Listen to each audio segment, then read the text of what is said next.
Next defense mechanism is projection. Projection is a psychological defense mechanism in which individuals attribute characteristics they find unacceptable in themselves to another person. For example, a husband who has a hostile nature might attribute his hostility to his wife and say she has an anger management problem. അപ്പോൾ projection എന്ന് പറഞ്ഞാൽ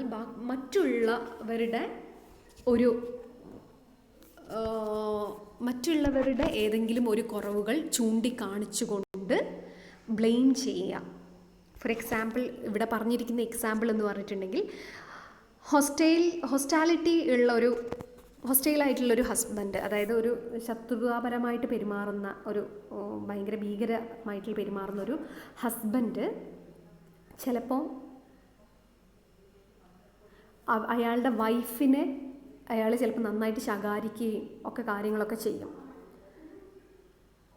പിന്നെ പറയും അവൾക്ക് അതൊന്നും manage ചെയ്യാനുള്ള, അതായത് ഞാൻ ദേഷ്യപ്പെടുമ്പോൾ അവൾക്ക് അത് കൂൾ ചെയ്യാനുള്ള ഒരു മെത്തേഡ് അവൾക്ക് അറിയാത്തത് കൊണ്ടാണ് ഞാനിങ്ങനെ എന്ന് പറയും. അപ്പം അതാണ് പ്രൊജക്ഷൻ എന്ന് പറയുന്നത്. വേറൊരു എക്സാമ്പിൾ എന്ന് പറയുന്നത് a surgeon whose patient does not respond as well as anticipated may blame the theatre nurse who helped during the operation. ഇപ്പോൾ ഒരു സർജിക്കൽ ഓപ്പറേഷൻ ഒരു പേഷ്യൻറ്റ് നടത്തിക്കൊണ്ടിരിക്കുകയാണ്. അപ്പോൾ അയാൾക്ക് തോന്നുകയാണ് പേഷ്യൻ്റ് അത് റെസ്പോണ്ട് ചെയ്യുന്നില്ല, പേഷ്യൻ്റ് മരിച്ചു എന്ന് അയാൾക്ക് തോന്നുകയാണെങ്കിൽ അയാൾ എന്ത് ചെയ്യും?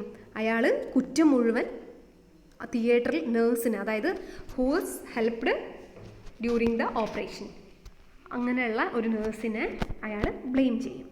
അപ്പം അങ്ങനെയുള്ള ഒരു ബിഹേവിയറിനെയാണ് നമ്മൾ പ്രൊജക്ഷൻ എന്ന് പറയുന്നത്. നമുക്കും ഒരുപാട് ലൈഫിൽ ഒരുപാട് സ്ഥലങ്ങളിൽ ഈ പ്രൊജക്ഷൻ നമ്മൾ യൂസ് ചെയ്തിട്ടുണ്ട് അല്ലേ? ചിലപ്പോൾ നമ്മൾ വീണിട്ടുണ്ടാവും, ബാത്റൂമിൽ നമ്മൾ വീണിട്ടുണ്ടാവും. അപ്പോൾ നമ്മൾ എന്ത് പറയും? തൊട്ട് പിന്നിൽ പോയ ആൾ, അതായത് തൊട്ട് മുന്നേ പോയ ആളെ നമ്മൾ ബ്ലെയിം ചെയ്യും. അയാൾ ഇങ്ങനെ വെള്ളം ഒഴിച്ച് വെച്ചിട്ടാണ് നമ്മൾ വീണതെന്ന് പറയും. So that is A kind of projection. അതിനെയാണ് നമ്മൾ പ്രൊജക്ഷൻ എന്ന് പറയുന്നത്. അപ്പോൾ ഈ കാര്യം മനസ്സിലായി എന്ന് വിചാരിക്കുന്നു. Next we can move on displacement or transference. This mechanism involves the directing of thoughts, feelings and impulses. People often use displacement when they cannot safely express their feelings to the person towards whom the feelings are directed. A classic example is a man who gets angry at his boss but can't express his anger to him for fear of being fired. Instead, he comes home and kicks his dog or start argument with wife. This is an ineffective defense mechanism because while the person's anger finds an outlet, it is released to innocent people or object, causing additional problems for everyone involved. ഇത് വേറൊരു ഇന്നെഫക്റ്റീവായിട്ടുള്ളൊരു defence മെക്കാനിസമാണ്. Because ഒരാൾക്ക് ദേഷ്യം പിടിച്ചിട്ടുണ്ടെങ്കിൽ അയാൾ അത് release ചെയ്യുന്നത് innocent പീപ്പിളിനോ അല്ലെ innocent ഒബ്ജക്റ്റിനോ അത് release ചെയ്തുകൊണ്ടാണ് അയാൾ ആ സാധനം തീർക്കുന്നത്. സോ അത് ഏറ്റവും വീക്കായിട്ടുള്ള ഒരു ഇന്നെഫക്റ്റീവായിട്ടുള്ള ഡിഫൻസ് മെക്കാനിസമാണ്. നമ്മൾ ഇത്രയും നേരം പറഞ്ഞതിലൊന്നും തന്നെ ഇത്രയും ഇന്നെഫക്റ്റീവായിട്ടുള്ള ഒരു ഡിഫൻസ് മെക്കാനിസം നമ്മൾ പഠിച്ചിട്ടുണ്ടായിരുന്നില്ല. അപ്പോൾ ഇവിടെ പറഞ്ഞിരിക്കുന്ന എക്സാമ്പിൾ എന്ന് പറയുന്നത് ഓഫീസിൽ ബോസിനോട് വഴക്ക് കേട്ടിട്ടുള്ള ഒരു ഹസ്ബൻഡ് അല്ലെ ഒരു പേഴ്സൺ, അയാൾ ആ ഫ്രസ്ട്രേഷൻ തീർക്കുന്നത് അയാൾ വീട്ടിൽ പോയിട്ട് ഭാര്യേനെ ശകാരിച്ചുകൊണ്ടോ ആ ദേഷ്യം മുഴുവൻ ഭാര്യയുടെ അടുത്ത് തീർത്തുകൊണ്ടോ അല്ലെങ്കിൽ ആ ദേഷ്യം മുഴുവൻ അയാൾ വഴിയിൽ കാണുന്ന അയാളുടെ പെറ്റ് ആനിമൽസിനോട് ഉപദ്രവിച്ചിട്ടോ ആകാം. സോ അതാണ് ഡിസ്പ്ലേസ്മെൻറ്റ് അല്ലെ ട്രാൻസ്ഫറൻസ് എന്ന് പറയുന്നത്. Which means redirecting the thoughts or feelings. നേരെ ആ ഫീലിങ്സ് റീഡയറക്റ്റ് ചെയ്യുക എന്നുള്ളതാണ് ഇവിടെ മീൻ ചെയ്യുന്നത്. Redirecting the feelings to another person. ഇപ്പം ഇന്നസെൻസ് പീപ്പിളിലാണ് ഇത് മെയിൻലി ഇന്നസെൻറ്റ് പീപ്പിളിനാണ് ഇത് മെയിൻലി കിട്ടുക. അവർക്ക് പേടിയായിരിക്കും. ഈ ആക്ച്വൽ നമുക്ക് ഉണ്ടാവുന്ന പ്രശ്നം എന്താണെന്ന് വെച്ചിട്ടുണ്ടെങ്കിൽ, ഡിസ്പ്ലേസ്മെൻറ്റ് ഉണ്ടാകുമ്പോൾ നമുക്ക് ഓഫീസിൽ നിന്ന് നമുക്ക് ശകാരം കിട്ടും, അല്ലെങ്കിൽ നിങ്ങൾക്ക് ഇവിടുന്ന് പ്രിൻസിപ്പളിൻ്റെ അടുത്ത് നിന്ന് വഴക്ക് കിട്ടും. അപ്പം നിങ്ങൾക്ക് തിരിച്ച് പ്രിൻസിപ്പളിനെ വഴക്ക് പറയാനുള്ള യാതൊരു അധികാരവും ഇല്ല. അപ്പം നിങ്ങൾ എന്ത് ചെയ്യും? ആ ദേഷ്യം മുഴുവൻ നിങ്ങൾ ഫ്രണ്ട്സിൻ്റെ അടുത്ത് തീർക്കും, അല്ലെങ്കിൽ നിങ്ങളുടെ പാത്രം എറിഞ്ഞുടച്ചിട്ടോ അല്ലെങ്കിൽ നന്നായിട്ട് സൗണ്ട് ഉണ്ടാക്കിയിട്ടോ ഒക്കെ നിങ്ങൾ ബാക്കിയുള്ളവരെ ഡിസ്റ്റർബ് ചെയ്തുകൊണ്ട് നിങ്ങൾ ആ ദേഷ്യം മുഴുവൻ തീർക്കാൻ ശ്രമിക്കും. പക്ഷെ അത് ഏറ്റവും വേഴ്സ്റ്റ് വേർഷൻ ഓഫ് ഒരു ഡിഫെൻസ് മെക്കാനിസം ആണ്. സോ നമ്മളെല്ലാവരും ഡെയിലി ലൈഫിൽ ഒരിക്കലെങ്കിലും ഈ ഒരു ഡിഫെൻസ് മെക്കാനിസവും നമ്മൾ യൂസ് ചെയ്തിട്ടുണ്ടാവും. That is displacement. And next one is identification. Identification means it is an adjustment mechanism which enable one to achieve satisfaction from the success of another people, groups or organization. There are some dangers of using identification. Excessive use of identification may even cause us to lose our own identity. അപ്പോൾ identification എന്ന് പറഞ്ഞിട്ടുണ്ടെങ്കിൽ ഒരു type of ego defence മെക്കാനിസമാണ്. ഏറ്റവും നല്ല example പറയുകയാണെങ്കിൽ, നമ്മൾ കുഞ്ഞായിരിക്കുമ്പോൾ boys എന്ത് ചെയ്യും? അവരുടെ അച്ഛനെ ഇമിറ്റേറ്റ് ചെയ്യും, അവർ അച്ഛൻ്റെ ഐഡൻറ്റിറ്റി അവർ സ്വീകരിക്കും. ഗേൾസ് എന്ത് ചെയ്യും? അമ്മമാരെ പോലെ മറ്റേ ഡ്രസ്സും സാരിയൊക്കെ കൊടുത്ത് ഇങ്ങനെ നടക്കും.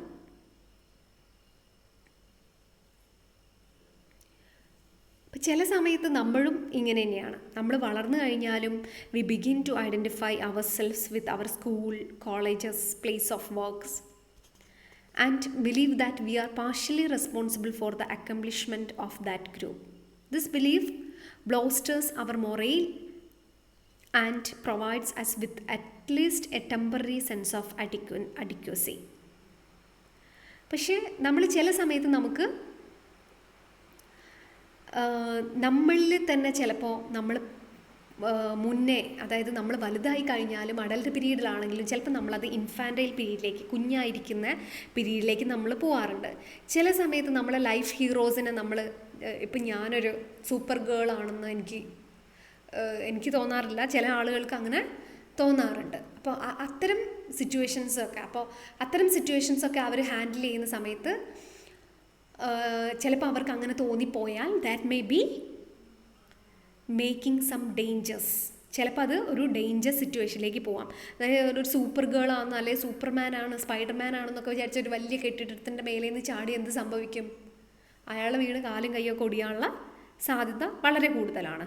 So excessive use of identification may even cause us to lose our own identity. അപ്പോൾ ചിലപ്പോൾ ഇതൊരു ഭയങ്കരമായിട്ട് സ്ട്രെസ് എന്നൊക്കെയാണ് ഇങ്ങനത്തെയൊക്കെ ഓരോ സിറ്റുവേഷൻസ് നമുക്ക് ഉണ്ടാവുന്നത്. അപ്പോൾ ഇത്തരം സാഹചര്യങ്ങളിലാണ് മൾട്ടിപ്പിൾ പേഴ്സണാലിറ്റി ഡിസോർഡർ പോലെയുള്ള പ്രശ്നങ്ങളൊക്കെ ഉരുത്തിരിഞ്ഞ് വരുന്നത്. The next one is sublimation. Sublimation എന്ന് പറയുന്നത് it's a form of substitution in which our unacceptable desire or activities are redirected into socially desirable channels. It's a defense mechanism that allows us to act out unacceptable impulses by converting these behavior into more acceptable form. അപ്പോൾ നമ്മൾ unacceptable behaviour നമ്മൾ എന്താക്കി മാറ്റുക? ഒരു acceptable desire ആക്കി അല്ലെങ്കിൽ acceptable behaviour ആക്കി നമ്മൾ മാറ്റുക. For example, a person's experiencing extreme anger might take up kickboxing as a means of venting frustrations. അപ്പോൾ നന്നായിട്ട് ഫ്രസ്ട്രേഷനിൽ ഇരിക്കുന്ന ഒരു പേഷ്യൻറ്റിന് അല്ലെങ്കിൽ ഒരു പേഴ്സണ് അയാളുടെ ആങ്കറൊക്കെ മാനേജ് ചെയ്യാൻ വേണ്ടിയിട്ട് he can use kick boxing. ആ കിക്ക് ബോക്സിങ്ങിനെ ഇടിച്ചിടിച്ച് കളിക്കുന്ന ആ സാധനത്തിൽ അയാളുടെ ഫ്രസ്ട്രേഷൻ മുഴുവൻ തീർക്കാവുന്നതാണ്. ഇനി വേറൊരു എക്സാമ്പിൾ പറയുകയാണെങ്കിൽ,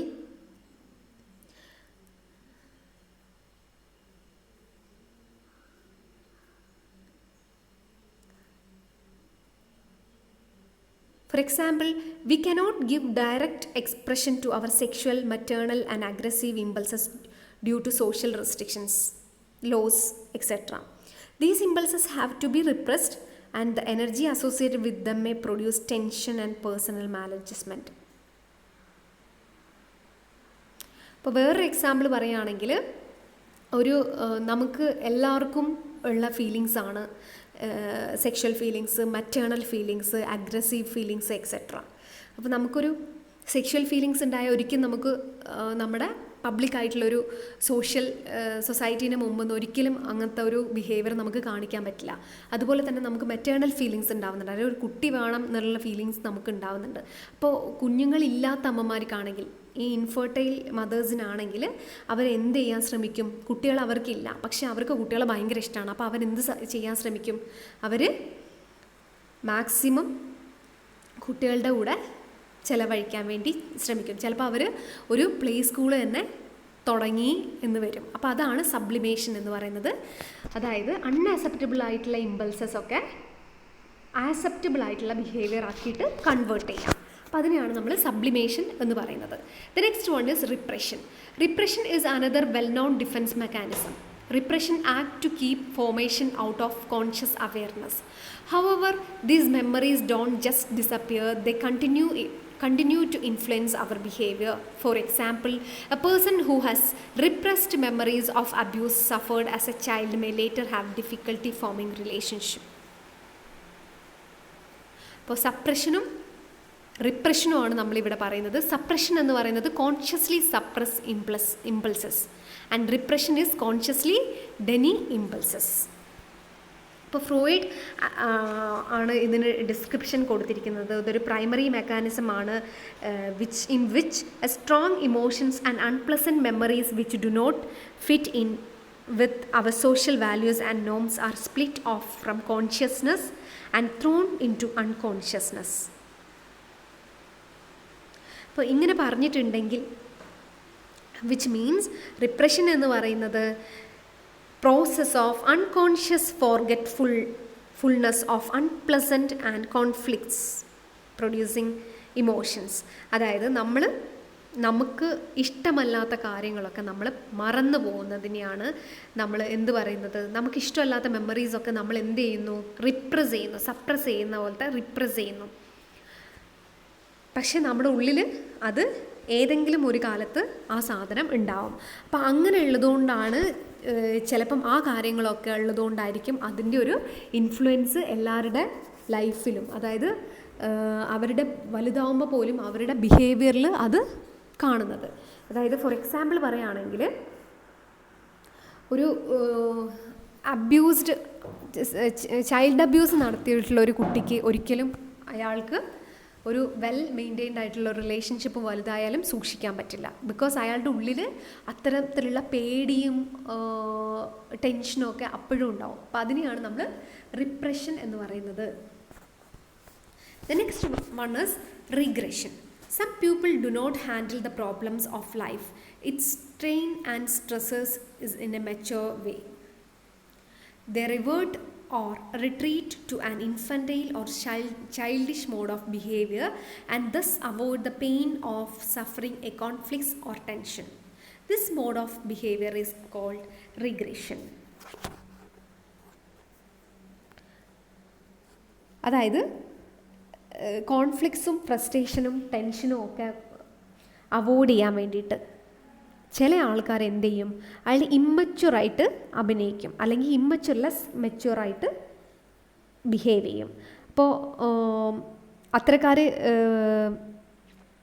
അത്തരം സിറ്റുവേഷൻസൊക്കെ അവോയ്ഡ് ചെയ്യാൻ വേണ്ടി ശ്രമിക്കും.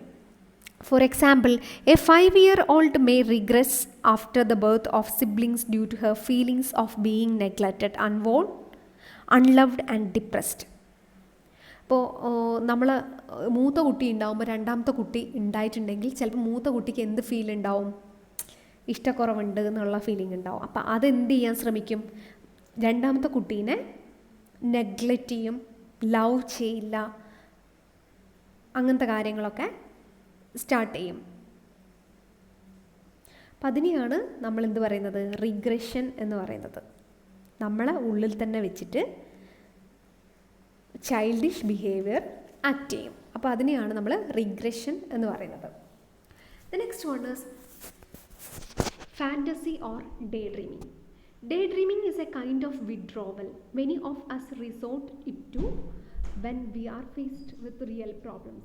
Instead of attempting to solve the problems in a realistic manner, we withdraw into a world of fantasy where we need not face failure and we succeed in every undertaking. Excessive daydreaming may result in loss of contact with the facts of life and may lead a psychotic disorder called schizophrenia. Fantasy or day dreaming എന്ന് പറയുന്നത് it's A kind of വിഡ്രോവലാണ്. നമ്മൾ റിയാലിറ്റിയിൽ നിന്ന് മെല്ലെ മാറി നമ്മളൊരു സ്വപ്ന ലോകത്ത് ജീവിക്കുന്നത് അതുപോലെയാണ് ഈ ഫാൻറ്റസി ഓർ ഡേ ഡ്രീമിംഗ് എന്ന് പറയുന്നത്. പേര് സൂചിപ്പിക്കുന്ന പോലെ തന്നെയാണ്. ചിലപ്പോൾ നമുക്ക് തോന്നും നമ്മൾ ഒരു മൂവിയിലുള്ള ക്യാരക്ടറാണെന്ന് തോന്നും. അപ്പം അങ്ങനെ നമ്മളൊരു ഡേ ഡ്രീമിങ്ങിൽ ഒരു പ്ലസൻറ്റ് ലൈഫിൽ മുന്നോട്ട് പോകാൻ വേണ്ടിയിട്ട് ഇത്തരക്കാർ ശ്രമിക്കും. അപ്പോൾ ഇത് കൂടിപ്പോയിട്ടുണ്ടെങ്കിൽ എന്ത് സംഭവിക്കും? സ്കിസോഫ്രീനിയ പോലെയുള്ള സൈക്കാട്രിക് ഡിസോർഡറിലേക്ക് വഴിതെളിക്കും. അതാണ് ഫാൻറ്റസി ഓർ ഡേ ഡ്രീമിംഗ് എന്ന് പറയുന്നത്. The next one is denial. Denial is a refusal to accept the reality or facts that pretends that painful events, thoughts or feelings does not exist. It is one of the primitive defense mechanism, example drug addicts or alcohol. അപ്പോൾ denial എന്ന് പറയുന്ന ego defence mechanism എന്ന് പറയുന്നത് ഒരു primitive defence mechanism തന്നെയാണ്. അപ്പോൾ ഇത്തരക്കാർ എന്ത് ചെയ്യുന്നത് വെച്ചിട്ടുണ്ടെങ്കിൽ റിയാലിറ്റി നോക്കെ ഓടി ഒളിക്കാൻ ശ്രമിക്കും. അവർക്ക് ഈ ടെൻഷനോ അല്ലെങ്കിൽ ഇത്തരത്തിലുള്ള ഫ്രസ്ട്രേഷൻസോ ഒന്നും തന്നെ താങ്ങാനുള്ള ശേഷി ഉണ്ടാവില്ല. അപ്പോൾ അവരെന്ത് ചെയ്യുന്നു വെച്ചിട്ടുണ്ടെങ്കിൽ മാക്സിമം ഇത്തരത്തിലുള്ള ആക്ടിവിറ്റീസ് നോക്കെ ഓടി ഒളിക്കാൻ വേണ്ടി ശ്രമിക്കും. അപ്പോൾ അവർക്ക് എന്ത് ചെയ്യാൻ പറ്റും? ഓടി ഒളിക്കാൻ വേണ്ടിയിട്ട് അവർ ഡ്രഗ്സ് യൂസ് ചെയ്യും, പിന്നെ അതുപോലെ തന്നെ ആൽക്കഹോൾസ് യൂസ് ചെയ്യും. അങ്ങനെയുള്ള ആൾക്കാരായിട്ട് മാറും. The next one is withdrawal. Withdrawal means some people tend to withdraw from situations in which they experience difficulty. They fear failure so much that they avoid coping with his responsibility. അപ്പോൾ ഇത്തരക്കാർക്ക് അവരുടെ responsibility ഒക്കെ ചെയ്യാൻ മടിയായതുകൊണ്ട് തന്നെ അയാൾ അത്രയും കാര്യങ്ങളിൽ നിന്നൊക്കെ ഓടി ഒളിക്കാനുള്ള സാധ്യതയുണ്ട്. ഇതും ഒരു സോഷ്യൽ പ്രോബ്ലമായിട്ട് മാറാനുള്ള സാധ്യതയുണ്ട്. അതായത് അവർക്ക് ഇത്തരക്കാർക്ക് ഡിപ്രഷനൊക്കെ വരാനുള്ള സാധ്യത കൂടുതലാണ്. അപ്പോൾ ഇത്തരം ആൾക്കാർ സോഷ്യൽ റിലേഷൻഷിപ്പ് ഒന്നും ഡെവലപ്പ് ചെയ്യാൻ വേണ്ടി ശ്രമിക്കുകയില്ല. അത്തരം സൊസൈറ്റിയിൽ നിന്നൊക്കെ മാക്സിമം ഒറ്റപ്പെട്ട് ജീവിക്കുകയും ചെയ്യും. Next one is reaction formation. Reaction formation means mechanism involve converting unwanted or dangerous thoughts, feelings or impulses into their opposites. This can lead to rigid or exaggerated fears or extreme harshness in dealing with the lapses of others. Reaction formation എന്ന് പറയുന്നത് one may conceal hate with love or strong sexual desire with every moralistic attitude towards sex. A homosexual may join a gay hate group as a defense mechanism. അതായത് ഇത്തരം defence mechanism dangerous thoughts, അതുപോലെ തന്നെ unwanted thoughts, feelings ഒക്കെ അവരുടെ opposites ആയിട്ട് മാറ്റും.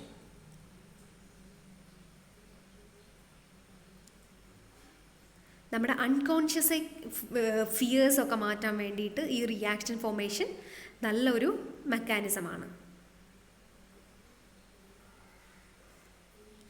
For example പറയുകയാണെങ്കിൽ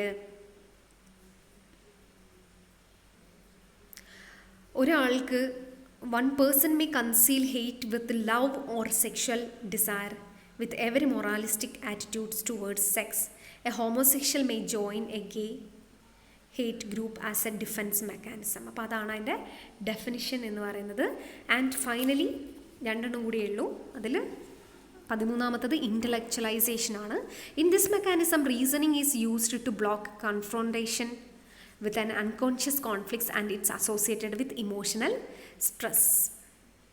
Example പറയുകയാണെങ്കിൽ would be that of a college going student who loses his father but extensively involved in a funeral procedures without shedding a drop of fear, instead of being shattered by imagining of life without her daddy.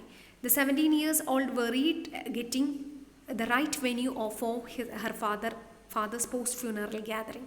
അപ്പോൾ ഒരു student ഈ ഇൻ്റലക്ച്വലൈസേഷൻ എന്ന് പറയുന്നത് കൺഫ്രണ്ടേഷനൊക്കെ block ചെയ്യുന്ന തരത്തിലുള്ള unconscious ബിഹേവിയറാണ്. ഇത് അത്യാവശ്യം നല്ലൊരു മെച്യൂർഡ് ആയിട്ടുള്ള ഒരാൾക്ക് മാത്രമേ ഈ ഇൻ്റലക്ച്വലൈസേഷൻ രീതിയിൽ ചിന്തിക്കാൻ പറ്റുള്ളൂ.